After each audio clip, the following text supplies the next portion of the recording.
চলমান ইসকন ইস্যুটি সর্বোচ্চ প্রায়োরিটি দিয়ে মোকাবিলা করেছে সরকার। হাইকোর্টকে এমনটি জানিয়েছে রাষ্ট্রপক্ষ। বৃহস্পতিবার সকালে deputy attorney general Mohammad Asaduddin হাইকোর্টকে বলেন, চট্টগ্রামের ঘটনায় এখনো পর্যন্ত 3টি মামলা হয়েছে, গ্রেফতার হয়েছে 33 জন। এই সময় হাইকোর্ট জানান, তারা এমন তড়িৎ পদক্ষেপ সন্তুষ্ট, তবে তৎপরতা জারি রাখতে হবে। কোনোভাবেই যাতে জনগণের জানমালের ক্ষতি না হয় সেজন্য সর্বোচ্চ সতর্ক অবস্থায় থাকতে হবে। বৃহস্পতিবার সকালে বিচারপতি ফারাহ মাহবুব ও বিচারপতি দেবাশিস রায় চৌধুরীর বেঞ্চে শুনানি হয়। এর আগে বুধবার ইসকন নিষিদ্ধ চেয়ে হাইকোর্টে মৌখিক আবেদন করেন আইনজীবী মোহাম্মদ মনির উদ্দিন।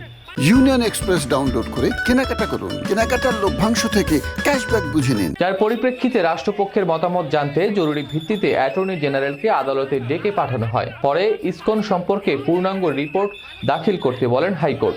প্রসঙ্গত, চট্টগ্রামে আইনশৃঙ্খলা রক্ষাকারী বাহিনী ও আইনজীবীদের সঙ্গে বাংলাদেশ সম্মিলিত সনাতনী জাগরণ জোটের মুখপাত্র চিন্ময় কৃষ্ণ দাস ব্রহ্মচারীর অনুসারীদের সংঘর্ষের এক পর্যায়ে তারা এক আইনজীবীকে কুপিয়ে হত্যা করে।